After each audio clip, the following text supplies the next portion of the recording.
Good morning, and welcome to all those that are watching via live stream to St. Peter the Apostle Anglican Church, and our continued discussion on Anglicanism 101, what is Anglicanism? We're finishing up this morning our discussion of Theodore of Tarsus, and we are going to try to take the remaining portion of Theodore and move into the Middle Ages.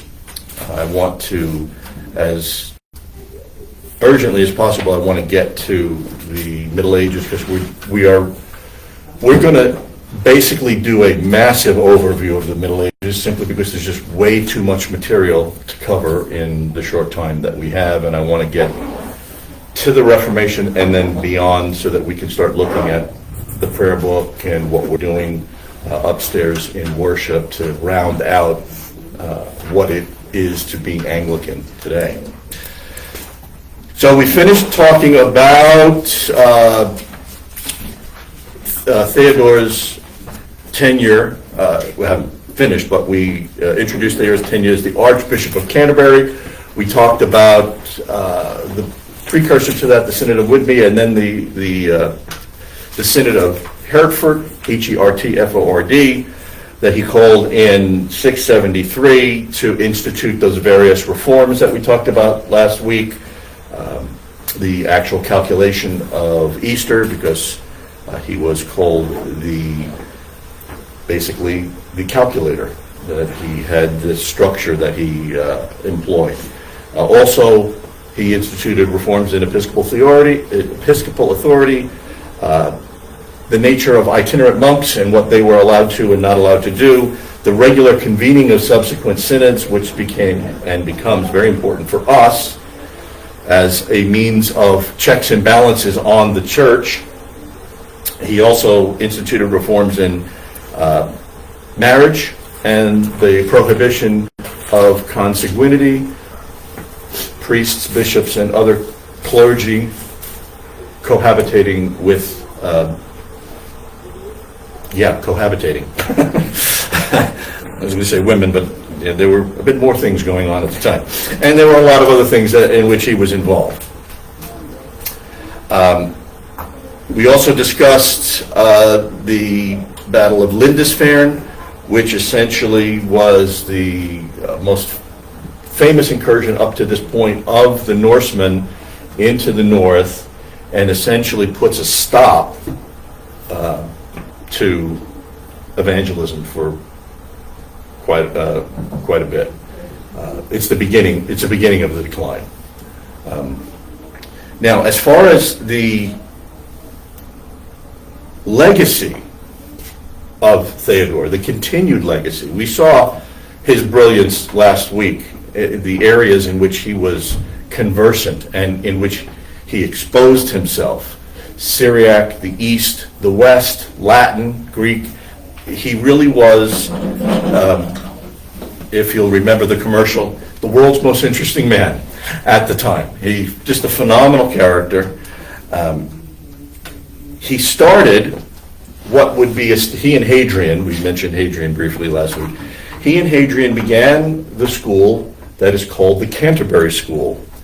And this particular school was providing instruction in both Latin and Greek. There are some historians that identify this as, quote unquote, the golden age of Anglo-Saxon scholarship. That may be a bit hyperbolic, given all of the difficulties that were going on still within the church and within the country. But it was, without doubt, a very impressive and very important period to have now a formal school teaching scholars.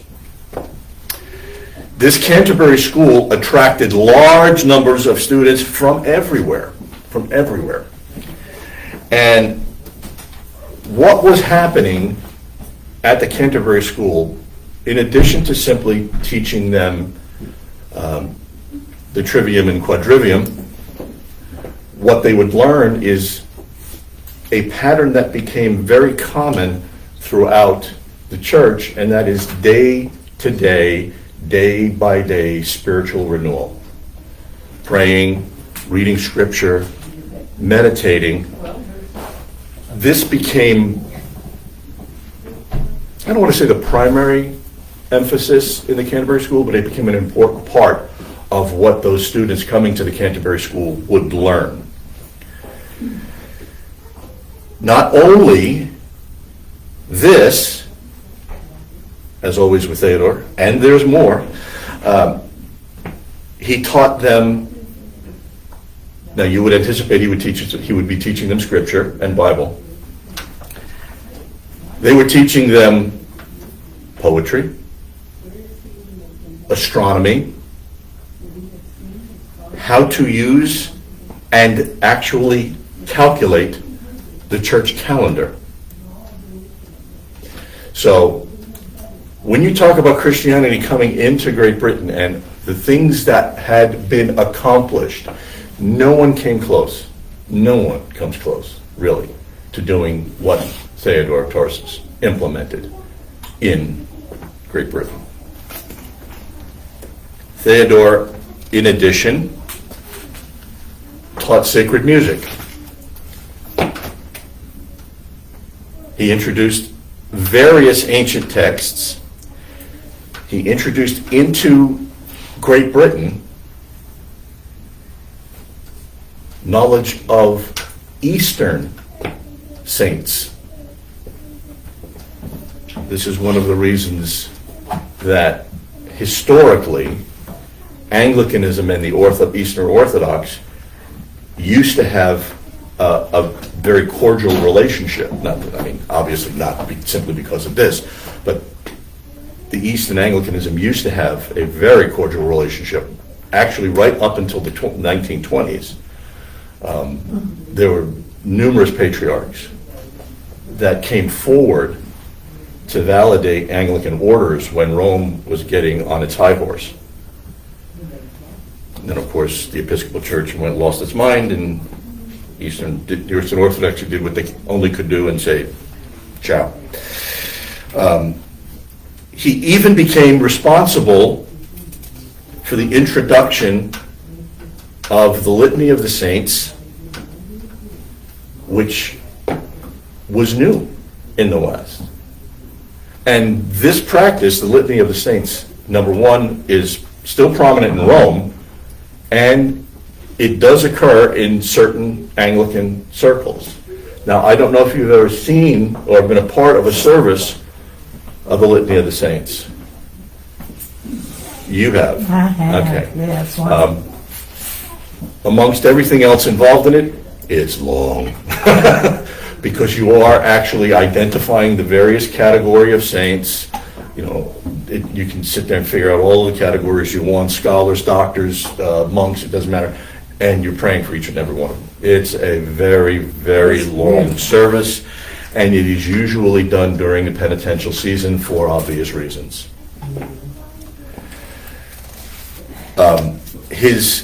Theodore's thoughts, his concepts about interpreting scripture, etc., were actually compiled in notes by his students and are still available. As I said, there was a remarkable discovery in 1990 that was called and we talked about this just a moment ago, the Laterculus Malalianus, the ladder of Malanos, the guy that developed this in order to determine what the date of Easter was. And there is a very famous glossary of Theodore's teachings in Leiden. Now, you have to keep this in mind when you're talking Holland, which is primarily a Dutch Reformed enclave. Now, there are Roman Catholics. No, don't get me wrong. There are Roman Catholics in Holland. But you have a primarily Dutch Reformed enclave that sees such value in the writings of this man that they add a glossary and they put it at the University of Leiden. So he has quite the reputation throughout history. The graduates from the Canterbury School, if we can call them graduates according to today's standards, they wound up becoming Benedictine abbots. in southern England. And through their missionary work in the south, they started to disseminate the curriculum of Theodore. And from this, Theodore was able to continually call more and more synods. And in September of 680, at Hatfield, Hertfordshire, you got to pause. He confirmed English Orthodoxy in opposition to the Monothelite controversy, or that Christ only had one will. And this continued in 684 at Twyford in Northumbria. So he was active in defending orthodoxy.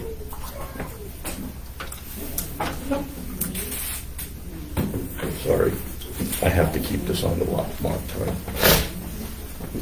And finally, again, the reach of this man and what he is able to do is just, it's amazing.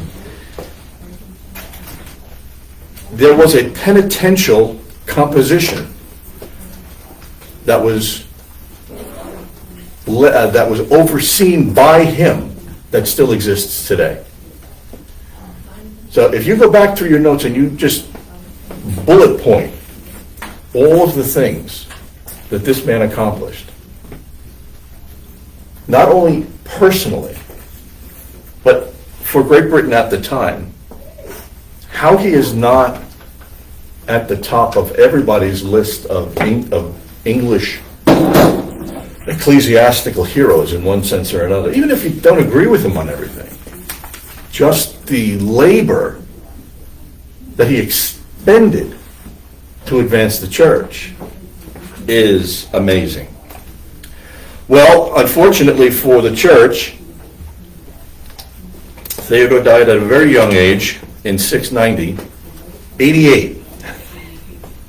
Now, if you understand anything about anthropology at this time, this would have made Theodore the equivalent of Methuselah to live to be 88 at this time in church history. The average life expectancy was between 40 and 55. And if you hit 68, you were considered venerable. And he made it into 88. And he held his bishopric. He was the archbishop for 22 years. 22 years of advancement, consolidation, organization, and training under this remarkable individual. He was buried in Canterbury at the church that we now know as St. Augustine's Abbey. And at the time of his death, it was called St. Peter's Church. Now, lastly, in dealing with our wonderful Archbishop here, he is venerated as a saint by the Orthodox Church on the 19th of September.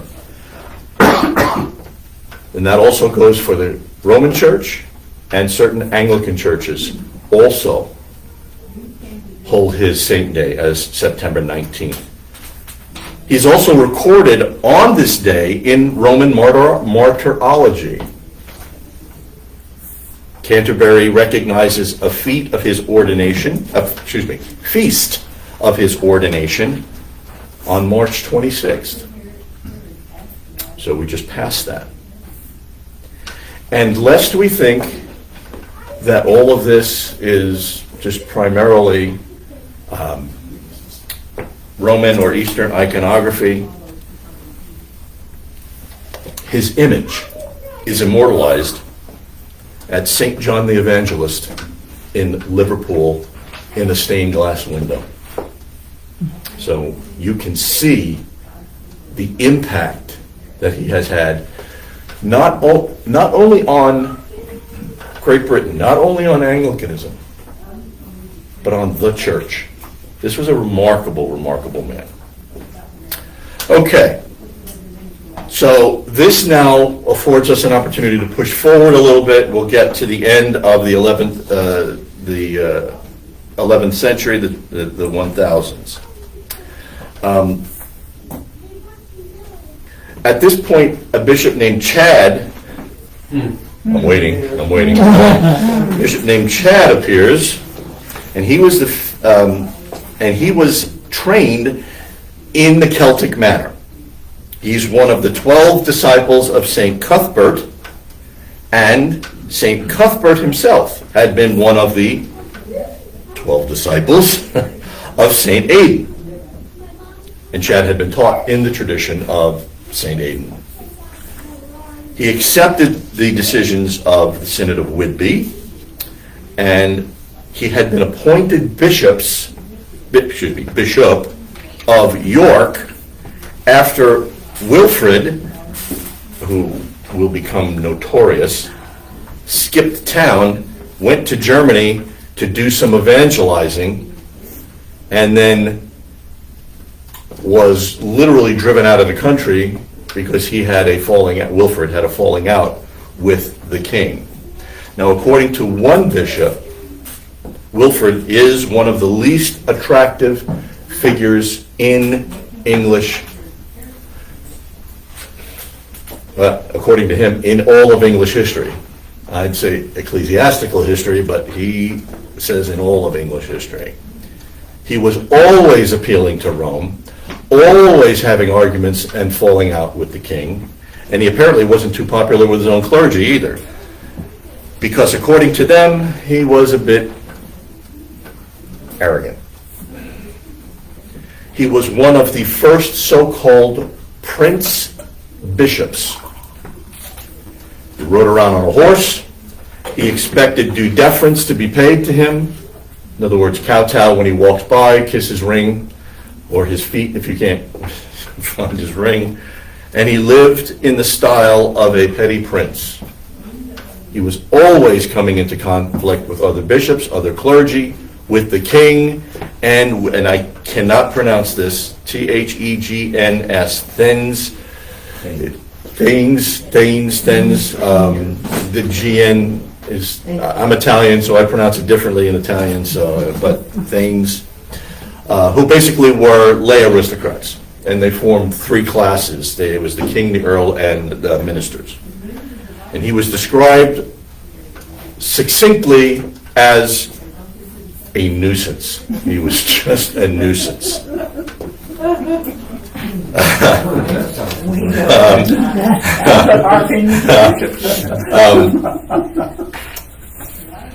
However, he was an important nuisance. He was an important irritant because we're still talking about Will. This is still Willie. If Theodore created the structure of the diocesan order and organization, Wilfrid was an administrative genius in advancing this particular structure. He could administrate, and the first diocese of York, which then became the Diocese of Ripon, he administrated the Diocese of Hexham, and was absolutely untouchable when it came to his administrative abilities. If there was any one saving grace of Wilfrid, it was his administrative attitude. No matter his assigned bishopric and despite his obnoxious personality, he left behind an efficient school, which meant that the next generation could be nurtured to spread the gospel. This is why organizational structures, regardless of how much we push back against them when they go wrong, this is why they're so important, because they provide the form, they provide the environment for advancement, to teach, to establish more parishes, to bring people in, to make the church a home.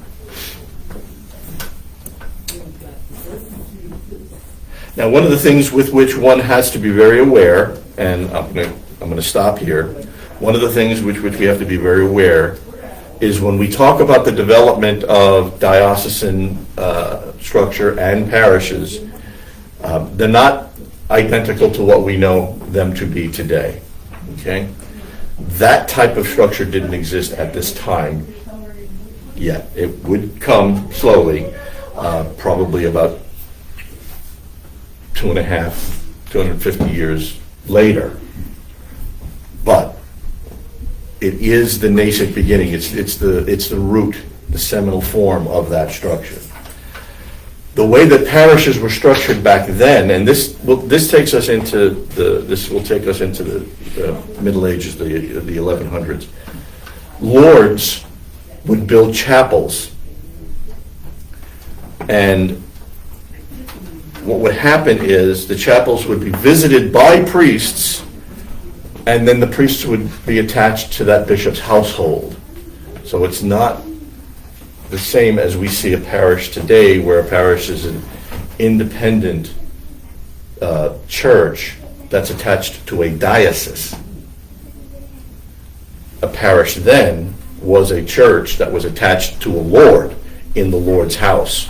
On a smaller scale? Yes. Would you say? Yeah. Oh, yeah. Much. Yeah, much. And how consistent this was from lord to lord and household to household, it's hard to identify. The records at that time were, let's just say, lacking in extensive detail. So, pardon me? Sketchy. At best. So, this takes us right to where we want to be, because at this point, now we're dealing with the Viking incursion, and we're dealing with the struggles that Great Britain as a country was going to be having. The advance of the church was stulted because of the pagan influence, and it wouldn't be until much later, when there was a political compromise, and can't pronounce his name, but the guy with the AELTHBELT, he becomes the unifier of all of Great Britain, and then we start moving into the, it's in your notes. I just don't like pronouncing these names because they're just a pain in the neck.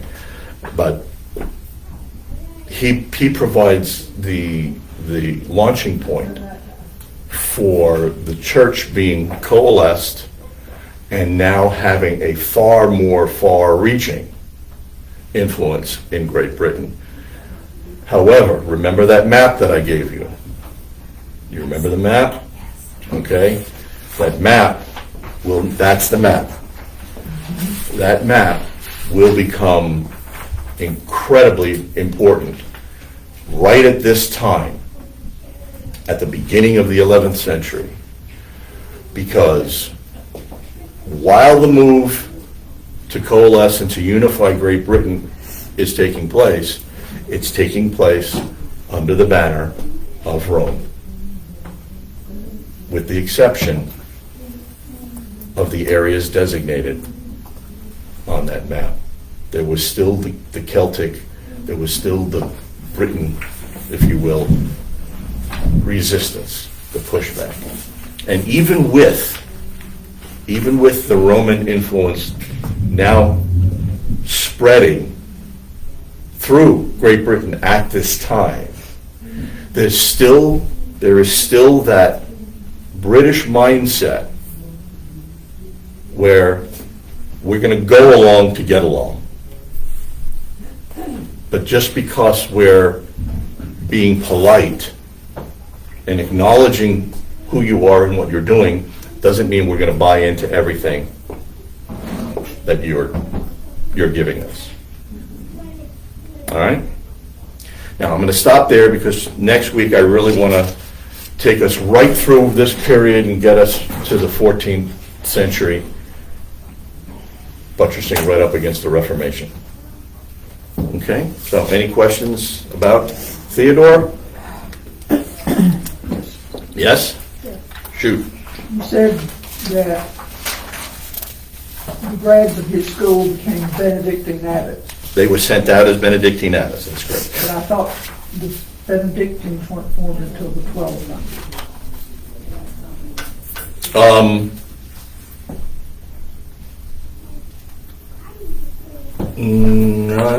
I'm not sure that's, Am I incorrect? I I don't, thought St. Benedict was earlier. I thought Yeah. I thought it was like 6th century. yeah, he was early, yeah, So yeah. I'm You might be looking at more formalized Okay. Benedictine structure. The development of monastic orders on a large scale takes place after the 1100s. It's during that portion of the Middle Ages where you start seeing Dominicans and Benedictines and Cistercians and all of these monastic orders start to arrive. But no, they were sent out in that guise under Theodore. Thank you. Sure. Nothing? You're so overwhelmed by this young man that you have nothing to say? Remarkable. What? Nancy? I hear you muttering. I said, no, I'm overwhelmed by the details. It So, was- I'm sorry. Doesn't Shoot, take- go ahead, doesn't Michelle. take- So Wilfred was, A twit. and he was a bishop, but he Yes. also had do I have this right? He had some royal blood in him, Northumbria. No. He was a pain in the butt, and he acted like he was a prince. Okay. How Let's can go call it I, the Palace of Lambeth. you want to repeat that? No. That was good. How can I describe it? I'm trying to find an appropriate example that won't get us all in trouble as to what who it would be like. Huh? Turn the camera off. Yeah, no. Let me see. Who could I point to?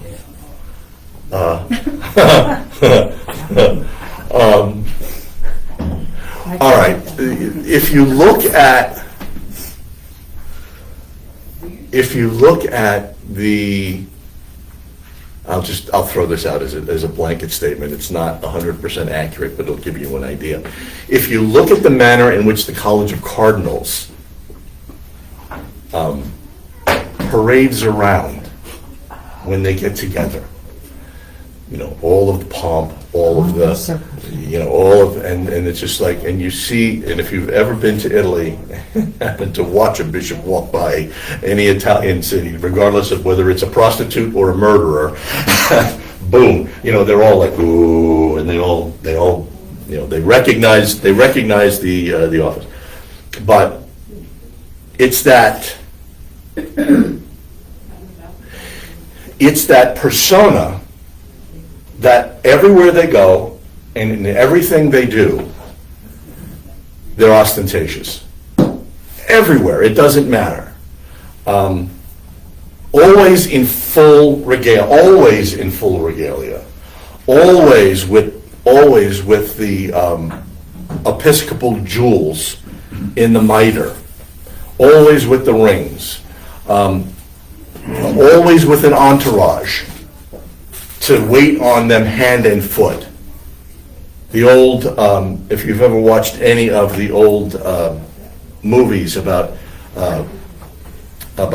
British lords, they would have their white horses and there'd be serfs running behind them, and just before they would get off, they would put down a step so that their feet wouldn't touch the dirt. They throw their cloak. This is who Wilfred was. He was so full of himself; it was unbelievable. He could have been a Hollywood actor. That's how obnoxious he was. But he was a good administrator, so he did have something to offer. Is that, Yeah, but he and Theodore of Tarsus were contemporaries. no. Wilford came up, well, slightly. There was a slight overlap. Wilford came, and Wilford transcended, if you will. He crossed Theodore's path. Theodore died in 690. Wilford was around a little bit earlier than that, up in York and up in that area. And then when Theodore died, he became more prominent until he ticked the king off, and the king told him to go take a hike. Okay. Benedict 529. Thank you. Yeah, it's the 6th century. Anything else? Nothing? You guys are satisfied with Theodore? More.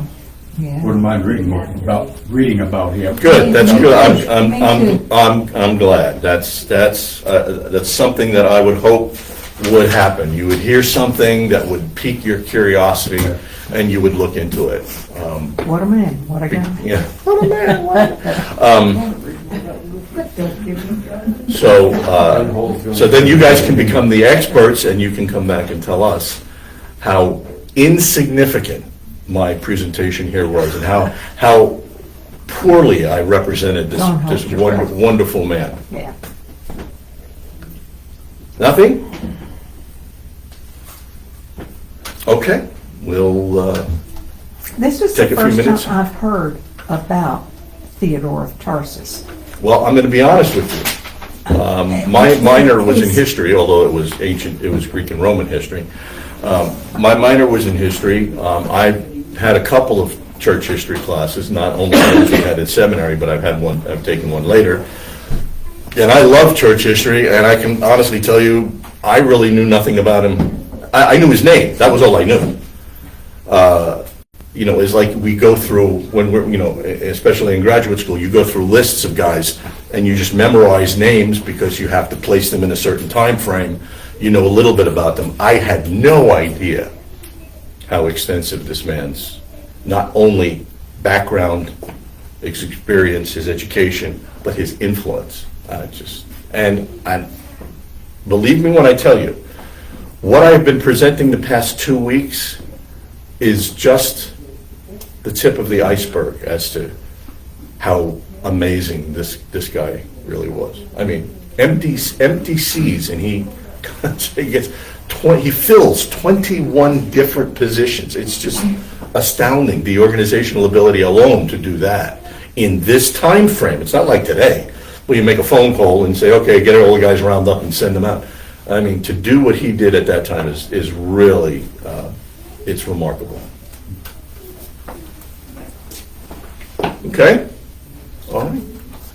Morning prayer.